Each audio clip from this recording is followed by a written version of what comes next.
महाराष्ट्र की राजनीति में हाल ही में काफी हलचल देखने को मिली है।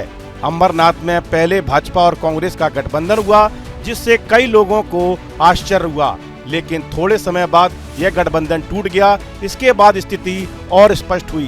कांग्रेस ने अपने 12 पार्षदों को निलंबित कर दिया।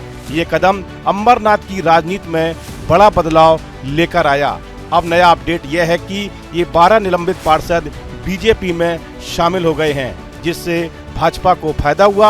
असल में पहले भाजपा और कांग्रेस ने मिलकर एकनाथ शिंदे को अंबरनाथ की सत्ता से दूर करने की कोशिश की थी। अब स्थिति ऐसी बन रही है कि शिंदे सत्ता से दूर रहेंगे और अंबरनाथ भी कांग्रेस मुक्त रहेगा। सीधे शब्दों में कहें तो अंबरनाथ की राजनीति में भाजपा ने फिर से पकड़ मजबूत कर ली है और कांग्रेस का असर कम हो गया है। दरअसल भाजपा और कांग्रेस के नेता लगातार एक दूसरे की आलोचना करते रहते हैं।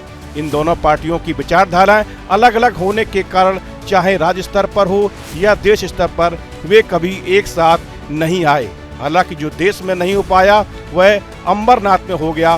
भाजपा ने अंबरनाथ नगर परिषद में शिंदे की शिवसेना को करारा झटका दिया। भाजपा और कांग्रेस ने हाथ मिलाकर शिंदे की शिवसेना को सत्ता से बाहर कर दिया।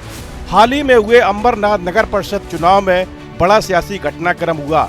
यहां भाजपा ने शिवसेना को हराकर उसका वर्चस्व खत्म कर दिया।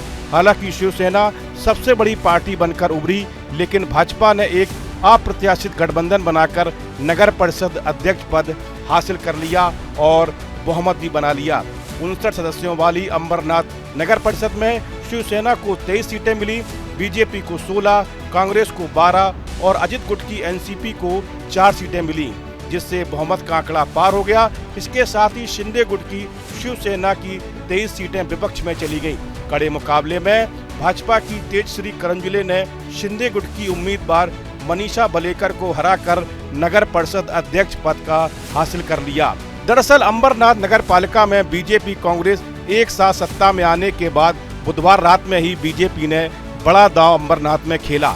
बीजेपी ने कांग्रेस के सभी 12 पार्षदों को अपनी पार्टी में शामिल कर लिया। कांग्रेस ने कल बीजेपी के साथ हाथ मिलाने के चलते अपने 12 पार्षदों को सस्पेंड कर दिया था। बीजेपी नेताओं ने इन सभी को अपनी पार्टी में शामिल करके बड़ा दांव खेल दिया है।